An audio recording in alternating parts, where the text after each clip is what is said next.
The stars had long been silent witnesses to the rise and fall of empires.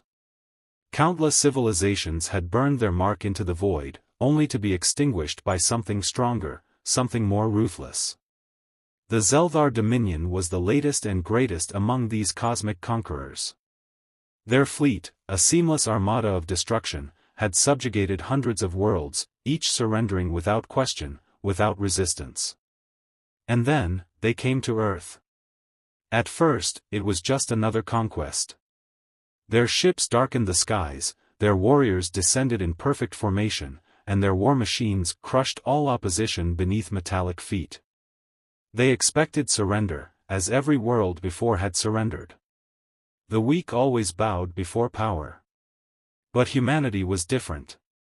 The invasion began with a single proclamation, delivered in hundreds of languages through every form of communication available. Kneel, and you will be spared. It was the same message that had broken 1,000 species before, a demand backed by the absolute certainty of their victory. The Zeldar, an ancient and genetically engineered warrior race, had never been defied. Their neural suppression technology made rebellion impossible, their battle-hardened legions crushed armies in hours, and their empire stretched across the known galaxy. They had prepared for resistance. But they had not prepared for defiance. The first signs of trouble came within days. Cities expected to fall overnight held firm. Militias, barely armed, fought with a tenacity the Dominion had never encountered. Traps were laid in abandoned streets, and supply routes were disrupted by unseen forces. The Zeldar, who had always believed in superior firepower, found themselves frustrated by a species that didn't play by the rules of war. And at the center of it all was one man. The unyielding one. The first time Supreme Commander Vieroth heard the name Daniel Carter, he dismissed it as irrelevant. One human among billions. One rebel among thousands. A single life could not change the course of a war. But then the reports came. Daniel Carter had been a soldier once, a leader of men. He had seen war, had bled and suffered in battles fought on Earth's own soil. And when the Zeldar came, he did not run, did not hide, he fought. More importantly, he taught others how to fight.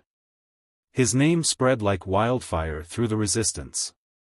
He wasn't the strongest, nor the smartest, nor even the most decorated soldier. But he was something far more dangerous, a symbol.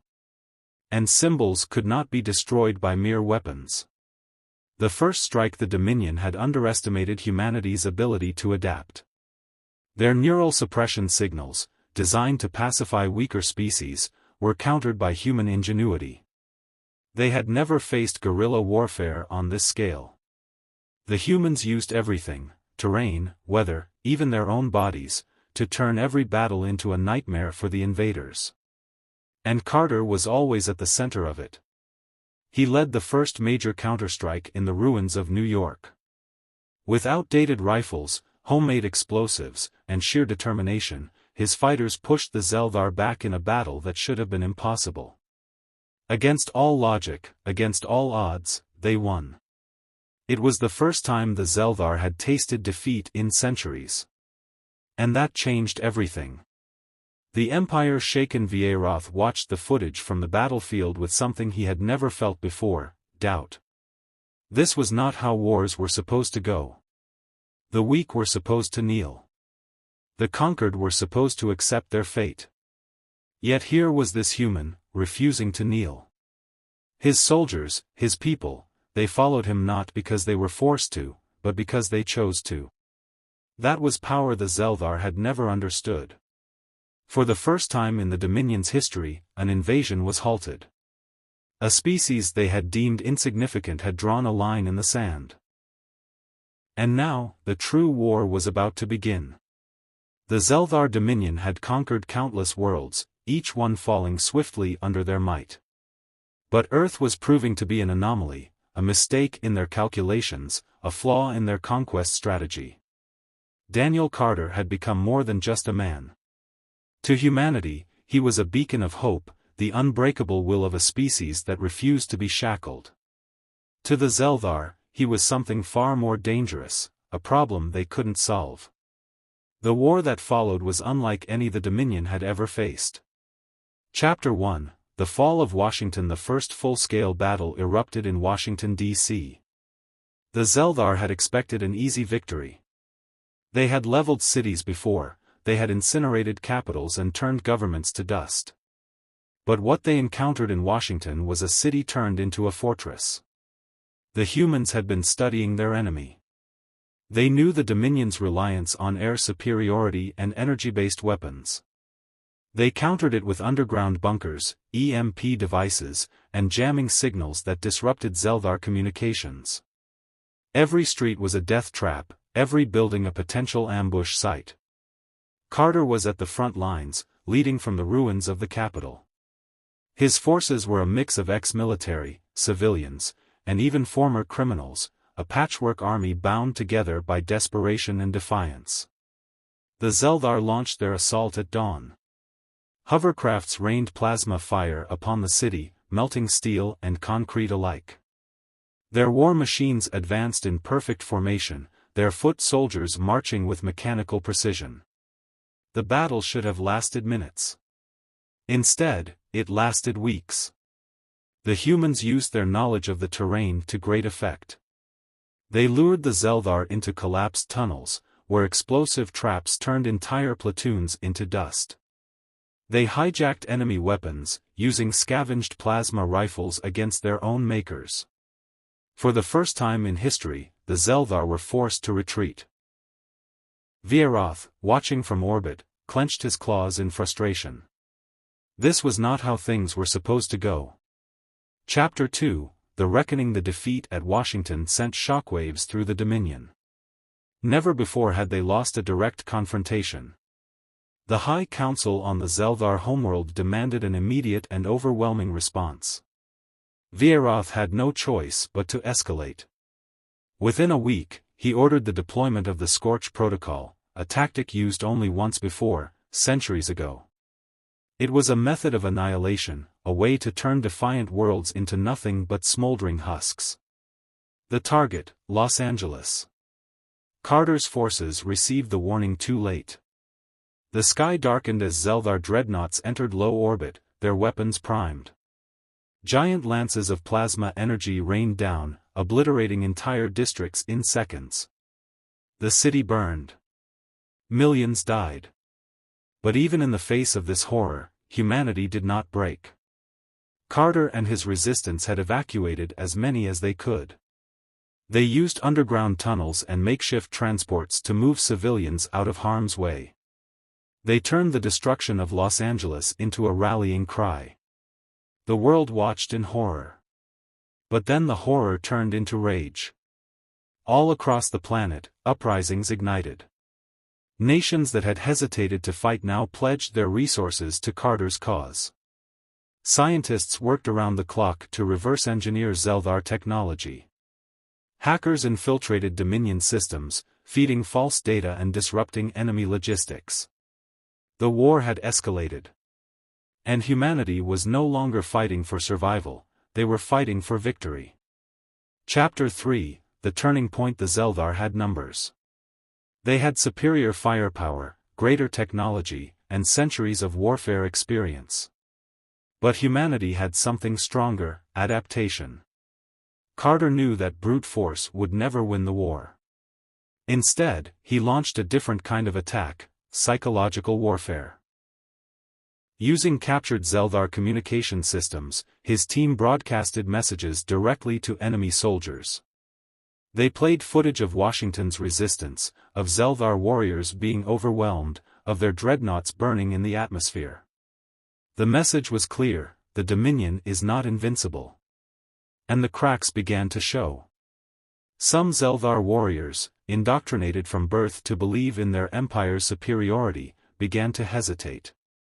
They had never faced an enemy that did not surrender, an enemy that turned every act of destruction into fuel for their fire. And then came the ultimate blow, the capture of a Dominion flagship. Carter's team executed a daring raid on an orbiting command vessel, infiltrating its systems and seizing control. They didn't just destroy it. They hijacked it. Using the ship's own defenses, they obliterated a Zeldar supply convoy before turning its weapons on a nearby fleet.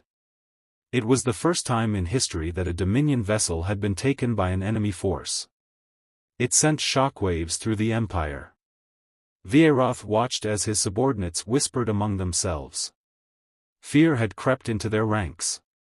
Chapter 4, The last stand. With their forces weakening and their supply lines cut, the Zeldar Dominion was left with one final option, a full-scale ground invasion. Every remaining ship, every soldier, every war machine was thrown at Earth. This was the final battle. Carter and his army stood ready. The resistance had grown. Former criminals fought alongside ex-soldiers. Scientists had developed new energy weapons based on stolen Zeldar technology. The war had come down to one last stand. The battle raged for days. The sky was filled with fire. The ground shook as tanks and walkers clashed in the ruins of once great cities.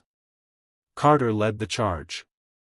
He fought not from the safety of a bunker, but on the front lines, side by side with his people.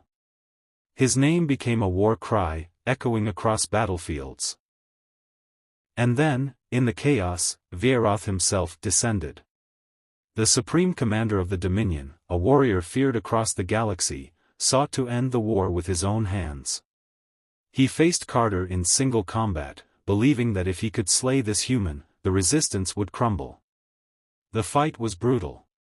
Vieroth was larger, stronger, faster. He had centuries of training. But Carter had something more powerful. He had purpose. The battle ended with Vieroth kneeling, a blade at his throat. His empire in ruins. His fleet in retreat. The great conqueror had fallen. And the last words he heard before losing consciousness were Carter's whispered victory: "Humanity kneels to no one." Epilogue: a new era. The war was over. The Zeldar Dominion, once thought unstoppable, had been shattered. Their empire collapsed as word spread: a species had defied them, had fought them, had defeated them. Earth had won. And humanity, once seen as just another primitive race, had earned its place among the stars. Carter stood atop the ruins of the final battle, watching the sun rise over a world forever changed. This was not the end. This was just the beginning. The war had reached its breaking point. For years, humanity had fought against the Zeldar Dominion, an empire that had never known defeat. Cities had burned, millions had died, and the planet itself had become a battlefield. But against all odds, the resistance had survived. Now, everything had come down to this: one final battle, one last chance to end the war. Daniel Carter stood at the heart of the Resistance's last stronghold, staring at the holographic display of Earth. Red markers filled the map, indicating enemy forces advancing from all directions. The Zeldar had thrown everything they had into this assault: warships, shock troopers, bioengineered war beasts. And leading them was Supreme Commander Vieroth himself. The Dominion had never deployed its supreme leader in battle before. His arrival was both a statement and a threat: this war ends today, one way or another. Carter took a deep breath, tightening the grip on his plasma rifle. The weight of every lost life, every city turned to rubble, every sacrifice made weighed on him. But there was no room for fear, no time for hesitation. He turned to his soldiers, what remained of humanity's last army. "This is it," he said, his voice unwavering. "The Zeldar think today is the day we kneel. The day they break us. But they don't understand us." He stepped forward, meeting their eyes. They've never fought against a species that doesn't know how to surrender. They've never faced an enemy that turns pain into strength. They took our cities, they burned our homes, but they never broke us. He raised his weapon. So we don't fight for survival today.